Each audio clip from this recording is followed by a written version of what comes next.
Hello, knowledge seekers. In this episode of 20-Minute Books, we delve into the thought provoking pages of Reclaiming Conversation by Sherry Turkle.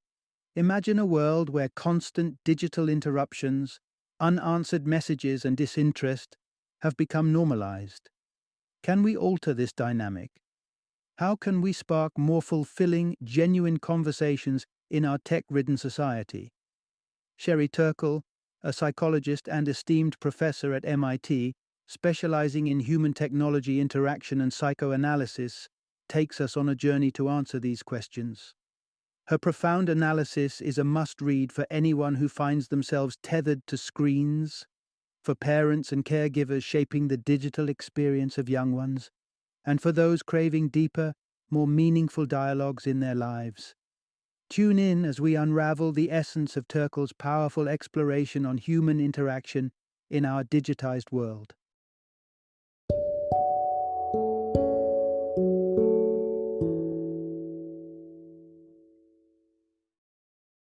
Reclaiming Conversation: The Power of Talk in a Digital Age.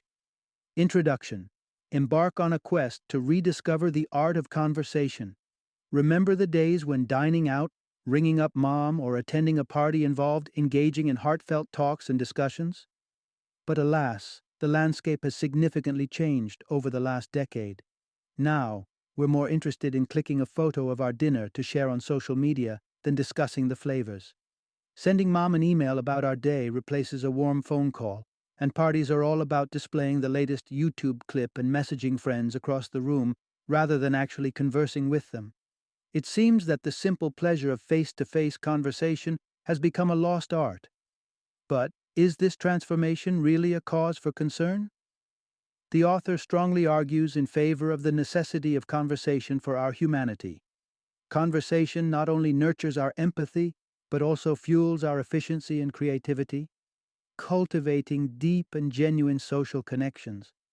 So, let's embark on this journey, exploring the profound impact of the fading art of conversation and delve into the possibilities of reclaiming it. Within this journey, you will learn why video conversations on platforms like Skype fail to capture the depth of real-life conversations, how the seemingly endless choices offered by online dating platforms ultimately leave us unsatisfied, and why replacing your dinner table talks with your kids with mobile scrolling might lead to severe consequences. Part 1. The essence of genuine human connections can't be replicated by digital communication. Imagine this.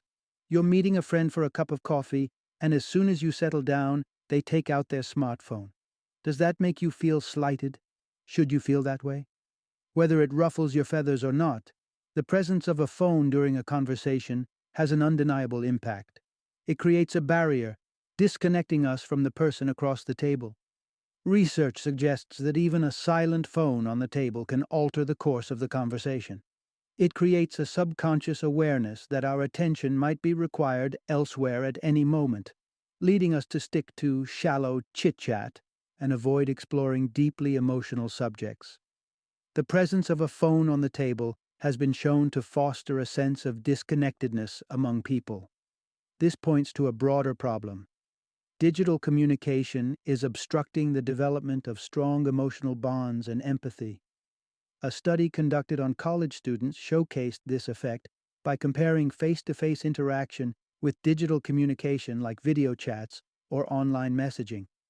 It revealed that the strongest emotional connections were formed during in-person interactions.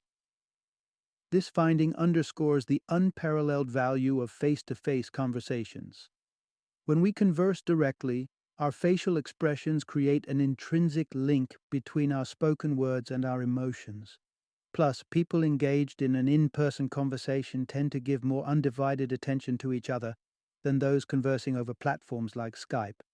For instance, it's not uncommon for students to browse the web or watch videos while video chatting, something they wouldn't do in a physical meetup. Disturbingly, the impact of these digital age interaction patterns can be severe. Research indicates a worrying trend among college students. They now show up to 40% fewer signs of empathy in their interactions compared to students 2 decades ago. Part 2. The importance of solitude and reflection. How excessive media consumption impedes mental well-being. When was the last time you spent an entire evening glued to your screen only to be left with a sense of discontentment? If you're like most of us, it was probably not too long ago. But why does this sense of unease creep in? It's because we're inadvertently depriving ourselves of a vital element: solitude.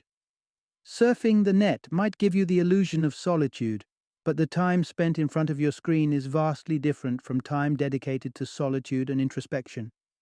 Developmental psychologists assert that our profound thoughts and emotions surface only when we're devoid of distractions.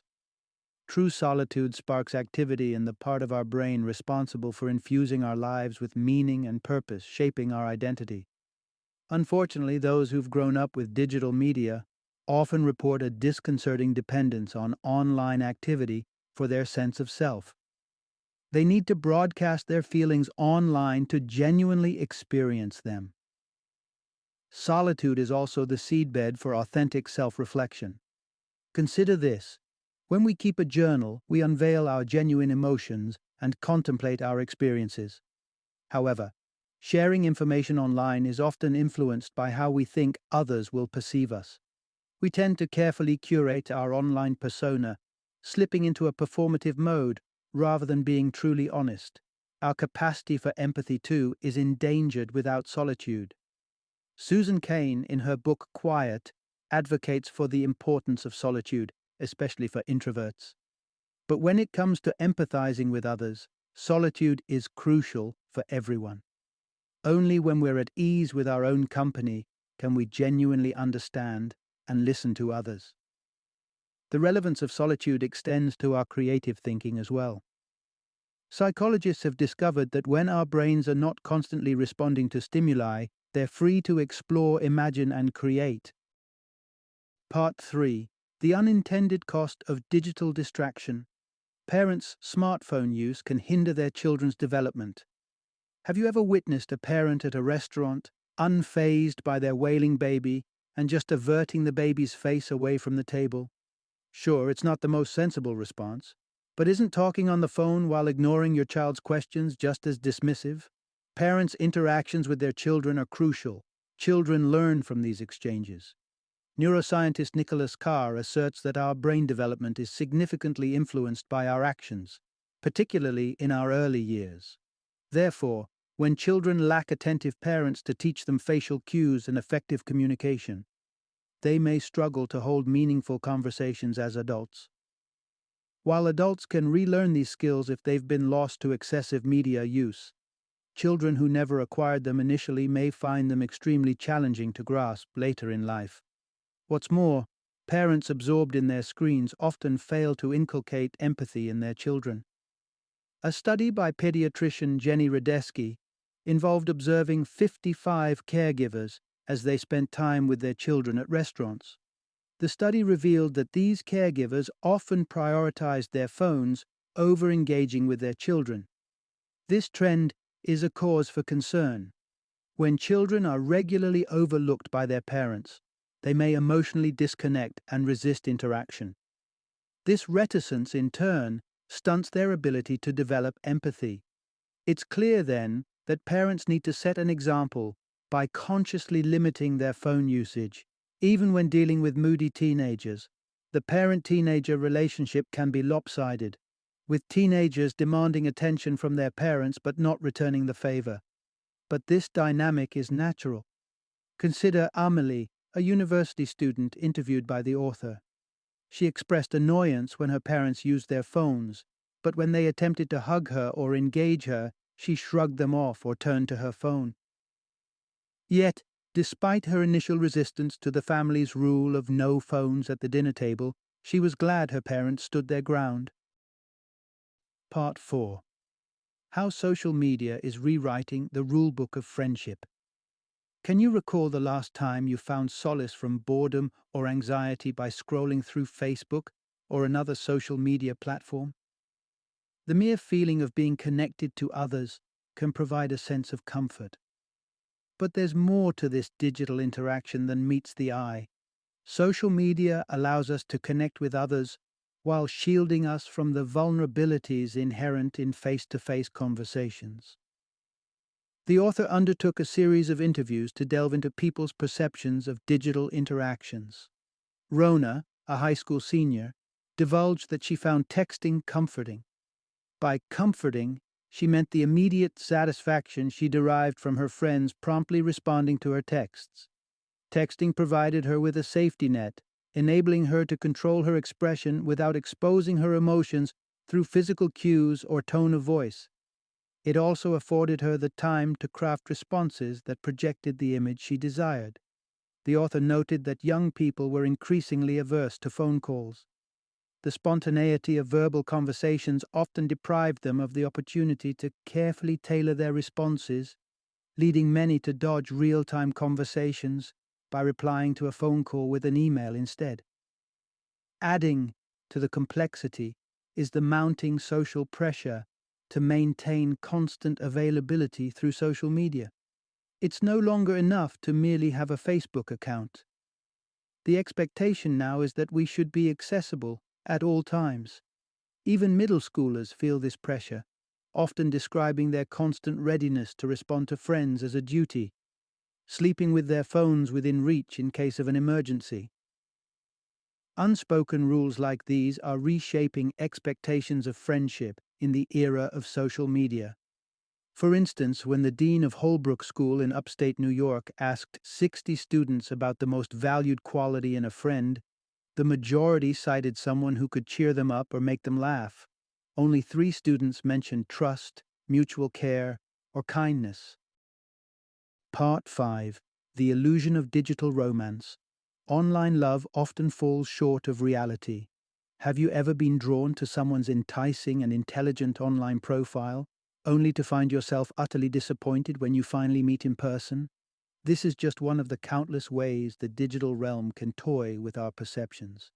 Particularly in online dating, the sea of potential matches doesn't necessarily translate into the anticipated happiness.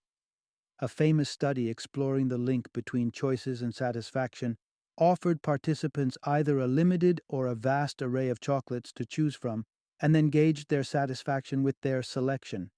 The outcome? Those who chose from a smaller assortment were more satisfied with their chocolate. Psychologist Barry Schwartz delved into our peculiar relationship with freedom and choice. It's a prevalent notion that an abundance of choices equals greater happiness. However, it turns out we're generally more content when our options are pared down.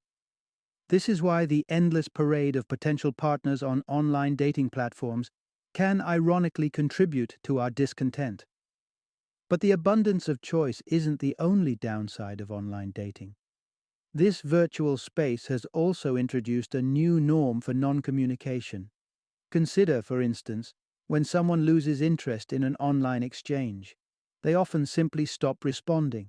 An act that would be considered rude in a face-to-face interaction has become an accepted practice in the online world. Studies have shown that, in such a virtual context, our ability to form enduring bonds with others diminishes, leading to feelings of isolation and frustration rather than empathy and connection. Yet again, we find digital media at fault. It undermines our ability to foster the patience and empathy essential for sustaining genuine relationships. Instead, we're conditioned to mindlessly swipe to the next enticing profile. Part 6. The unavoidable intrusion of digital devices in work and education, a double-edged sword. Imagine you're sitting through a dull lecture, so you subtly take out your phone to peruse your social media feed while half listening to the lecture. That's just effective multitasking, isn't it? Regrettably, this kind of multitasking often hinders rather than enhances our performance. The issue with multitasking is that it lures us with a neurochemical rush, tricking us into believing we're achieving maximum efficiency. The harsh reality is that genuine multitasking is beyond human capability. We are wired to focus on one task at a time, and when we force our brain to constantly toggle between tasks, it leads to fatigue, ultimately affecting our performance. Despite this, a study in 2012 found that 90% of college students admitted to texting in class. Some of us are beginning to recognize the negative implications of being constantly distracted. Renowned author Zadie Smith, in the acknowledgments of her latest novel, expressed her gratitude for software programs that block internet access, enabling her to concentrate on her writing. Furthermore, an excessive dependency on technology can potentially stunt our intellectual growth and critical thinking skills. Take, for instance, the medical field, where physicians are increasingly resorting to digital databases for instant diagnostic suggestions. While such technology undoubtedly has its benefits, there's a downside. As we offload more knowledge onto our devices, our motivation to cultivate our own intellectual capabilities begins to wane. This shift is clearly demonstrated in how students take notes today. When using laptops, students tend to transcribe their teacher's words verbatim, without processing or reflecting on the content. To counteract this passive learning trend, Harvard Law professor Carol Steiker encourages her students to take notes using good old pen and paper, a method that fosters reflection and consolidates understanding. Part 7. The Digital Dilemma. Our eroding privacy and dwindling political engagement in the Internet era. Have you ever been pulled into an online campaign promising to effect monumental change? It's a comforting thought that from your breakfast table you can combat child slavery or take down a dictator. But does clicking a link truly equate to substantial political involvement? Take the well-publicized campaign against Joseph Kony, the commander of the Lord's Resistance Army, a guerrilla group based in Uganda. When information detailing Kony's use of child soldiers in militant groups surfaced on the internet, it sparked global outrage. Online activists swiftly mobilized, circulating emails imploring individuals to sign petitions and donate towards the campaign against Kony. Supporters would receive posters featuring Kony's face, intended for public display to raise awareness. While a significant number of people signed the petition and pledged financial support, very few actually followed through on setting up the signs in public. This underscores a vital point. Signing an online petition doesn't necessarily translate to tangible action in the physical world. But the Internet's impact doesn't stop at undermining genuine engagement in important causes. It also erodes our privacy. Consider the era before online streaming, when a court wanted to leverage information about a man's pornography rental history from a video store as part of a case. The court ruled in favor of the man's privacy rights over the potential relevance of the information. Fast forward to today, when by clicking on terms and conditions, we seldom read, we unwittingly surrender our privacy for the sake of convenience.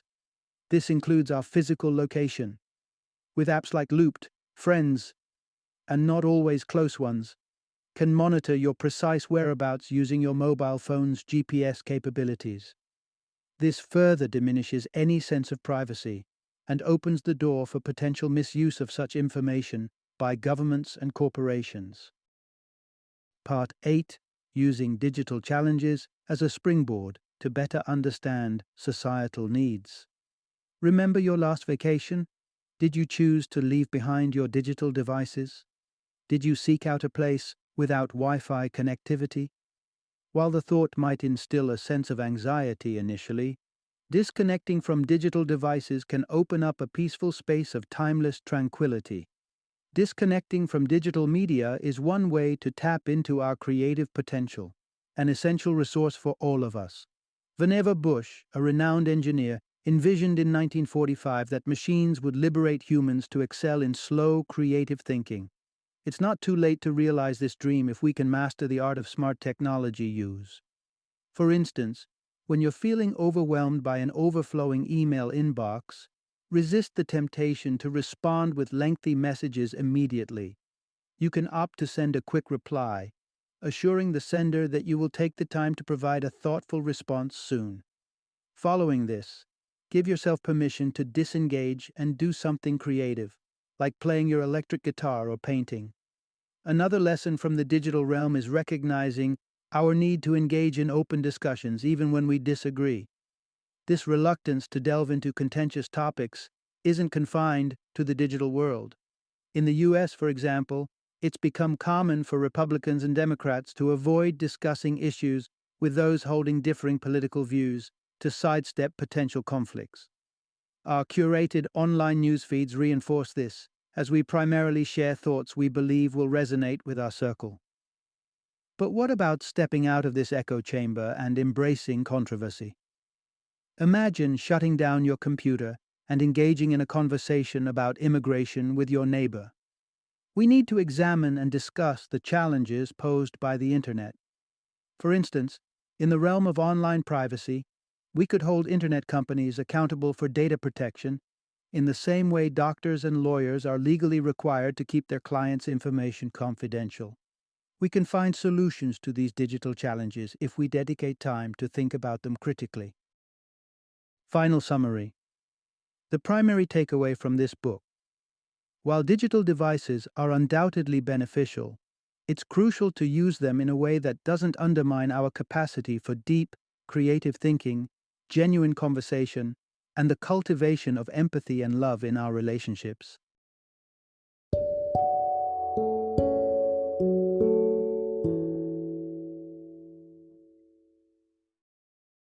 Thank you for joining me today on this journey of learning and discovery as we explored the insights of another thought-provoking book in our growing library of knowledge.